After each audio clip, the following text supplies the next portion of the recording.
Yoda, Anakin Skywalker, and Obi-Wan are some of the best and strongest Jedi the Order had, but who ranked the weakest among the Jedi Order? In this video, I'll cover who I believe were some of the worst Jedi, either due to them having a weak connection to the Force, or just making terrible decisions that led to their death, or the death of others. Number 5 on the list is Rodian Jedi Master Bola Ropal. Ropal served during the Clone Wars and was a keeper of a kyber crystal that had information stored on it that could help locate Force-sensitive children around the galaxy. Ropal openly admitted to not being an excellent fighter, so it made little sense why the Jedi Order tasked him with guarding the list of Force-sensitive children the Jedi were interested in. Darth Sidious, who wanted this list, eventually had the bounty hunter Cad Bane hunt down Master Ropal. Cade quickly defeated him and ended up torturing Ropal to get him to unlock the data he wanted. However, Ropal refused and eventually died from torture. Leaving this valuable information in the hands of such a weak Jedi was a mistake not only Ropal should have seen, but the Council as well. Number 4 on the list is Jedi Master Shaak Ti, who also served on the Jedi Council during its fall at the end of the Clone Wars.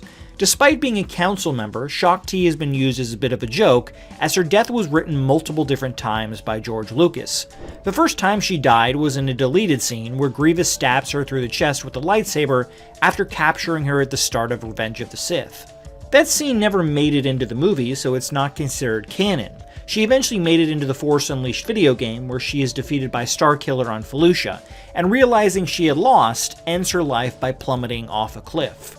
That game is no longer canon as well, and her final death was seen by Master Yoda in a vision, which showed her meditating in the Jedi Temple while Anakin attacked and killed younglings. Instead of defending them, she thought it was best to meditate on what to do, and Anakin stabbed her through the chest, much like Grievous did in the deleted scene. Needless to say, a Jedi Master on the Council should have had a much more fitting ending than what we actually got from Shaak Ti.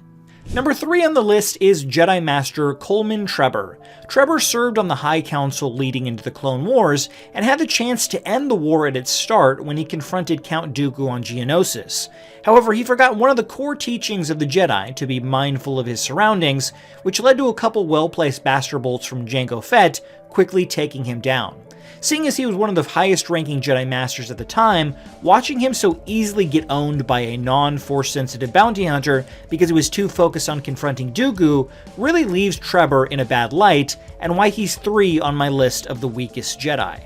Number 2 on my list is Jedi Padawan Shagi.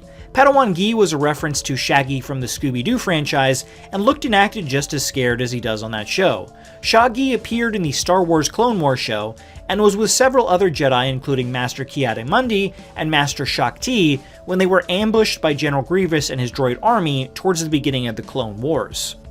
Grievous was written as much more of a serious threat in this early version of the show, and was shown to be capable of taking on several Jedi Masters at once. With this knowledge, Padawan Shagi decided to let out a battle cry and rush out to meet Grievous on his own without backup from the Masters. Shagi was flattened like a pancake after Grievous stepped on him, thus ending his miserable Jedi career and catapulting him to 2nd place on my weakest Jedi list. Number 1 on the list is none other than Jedi Master Saesee Tiin, another member of the Jedi Council who failed miserably. Saesee was actually a fantastic fighter pilot that nearly rivaled Anakin Skywalker in the skies, but sadly his skill with a lightsaber didn't match his flying abilities. Saesee was one of the 3 Jedi that went with Master Windu to take Palpatine into custody once they realized he was a Sith Lord. Palpatine quickly killed Saesee with one stroke after stabbing Jedi Master Agen Kolar first. Both Saesee and Agen's pathetic deaths without deflecting a single attack from Palpatine really show how horrible these Jedi Masters truly were. Lots of reasons have been given over the years how Palpatine was able to kill them without even a defense being made, but whatever reason people come up with, both Saesee and Agen always end up looking pathetic. Let me know in the comments below if you agree with this list, or if you think someone else should be on it as well. Be sure to subscribe for more new content every single week.